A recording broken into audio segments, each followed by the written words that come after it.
Assalamualaikum warahmatullahi wabarakatuh. Perkenalkan, nama saya Nanda Amalia Siregar dari Prodi Sastra Daerah, Fakultas Ilmu Budaya, Universitas Lancang Kuning. Saya di sini akan mempresentasikan mata pelajaran Semantik Bahasa Melayu dengan dosen pengampu, Bapak Dr. Fauzi SSM Hum. Di slide keempat video saya ini, saya akan menjelaskan tentang peribahasa, makna kias, ambiguitas, dan redundansi. Baiklah, saya akan membahas satu persatu tentang materi yang sudah saya sebutkan tadi. Yang pertama akan saya bahas yaitu peribahasa. Peribahasa adalah kumpulan kata yang memiliki sebuah susunan tetap atau mengandung aturan berperilaku, nasihat, prinsip hidup, perbandingan, atau sebuah perumpamaan. Secara umum, peribahasa termasuk dalam jenis aforisme atau ungkapan mengenai sesuatu yang sudah diterima secara umum.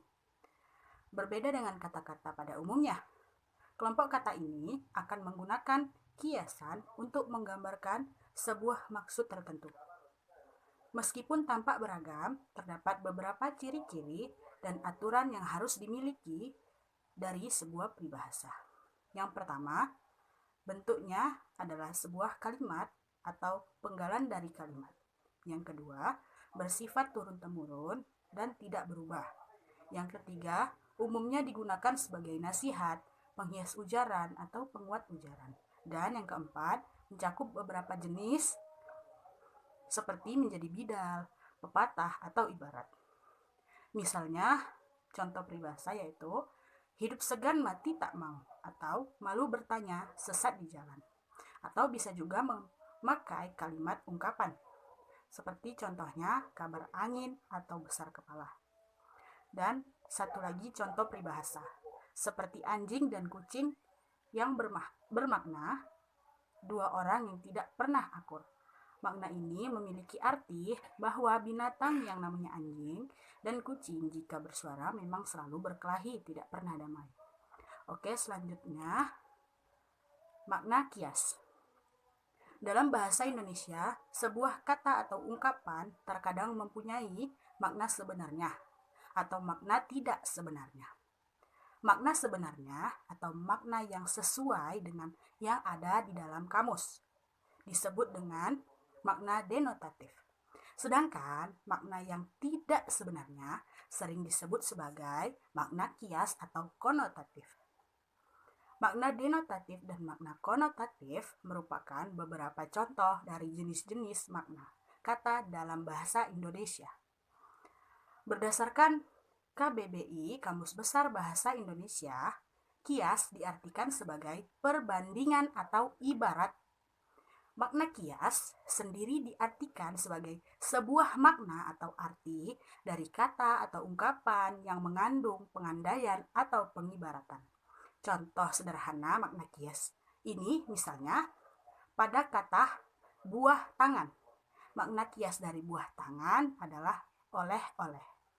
Agar lebih kita memahami dan memperkaya pengetahuan tentang makna kias, saya akan memberikan beberapa contoh dari kata-kata yang bermakna kias. Bahwa kita mengetahui makna kias adalah makna yang mengandung pengandaian atau pengibaratan. Makna kias sendiri memiliki arti tidak sebenarnya atau konotatif. Contohnya, gadis itu menjadi bunga desa di desaku. Makna dari bunga desa yaitu wanita idaman yang memiliki kecantikan yang luar biasa dan disukai banyak pria di desanya. Jadi, makna kias di dalam kalimat gadis itu menjadi bunga desa di desaku yaitu kita garis bawahi yaitu bunga desa. Bunga desa merupakan makna kias dari kalimat tersebut.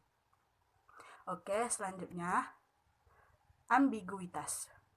Sering diartikan sebagai kata yang bermakna ganda atau memiliki dua arti. Itu menurut Abdul Khair. Sedangkan menurut Ulmam dalam Pateda 2010 menyatakan ambiguity is a linguistic condition which can arise in variety of ways. Sarji Wiswandi dalam buku Semantik Pengantar Kajian Makna tahun 2011. Kebermaknaan gandaan dalam ambiguitas berasal dari frasa atau kalimat yang terjadi sebagai akibat penafsiran struktur gramatikal yang berbeda. Kita terkadang menemui masalah keraguan, ambiguitas, baik dalam tulisan ataupun ucapan. Ini terjadi dikarenakan penandaan ejaan tidak diletakkan secara tepat. Jadi yang dapat menyebabkan kita menjadi ragu dalam baik tulisan ataupun ucapan kita itu dikarenakan adanya penandaan ejaan yang tidak diletakkan secara tepat. Maka akan timbul makna ganda. Ini dapat terjadi pada kata frasa atau kalimat.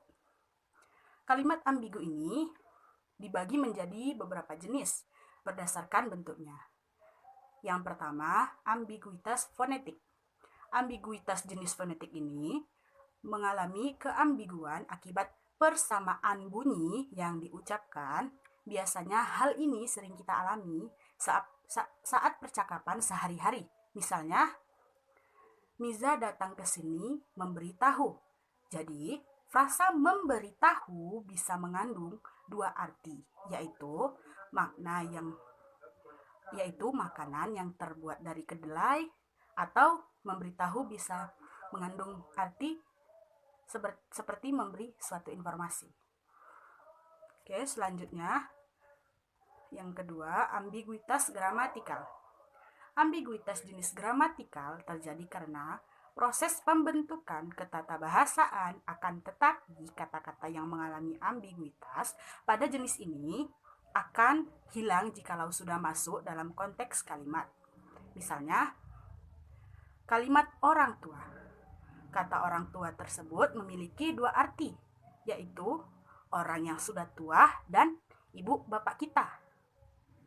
Ketidakjelasan ini akan sirna setelah adanya kalimat berikut ini. Yang pertama, orang tua Nurbaiti belum diketahui keberadaannya. Makna dari orang tua Nurbaiti berarti bermakna bahwa ibu bapak Nurbaiti. Oke, contoh yang nomor 2. Tadi malam saya bertemu orang tua yang memakai baju berwarna hitam.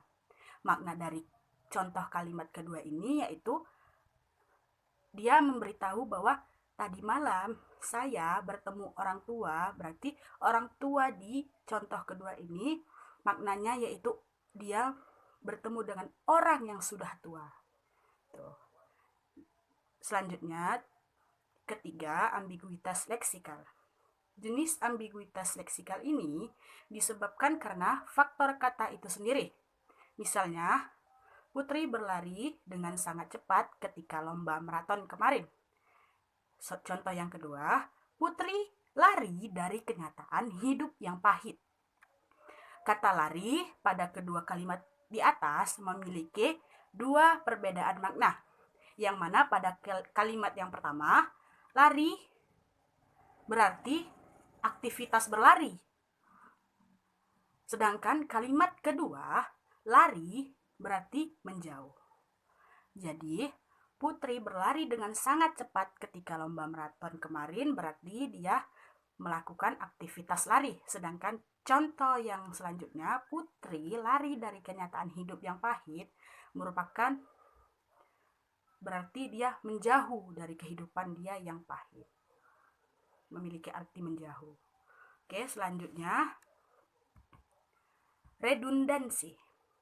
Istilah redundansi dari bahasa Inggris yaitu redundancy dengan kata sifat redundans sering dipakai dalam linguistik modern untuk menyatakan bahwa salah satu konstituen dalam kalimat tidak perlu bila dipandang dari sudut semantik.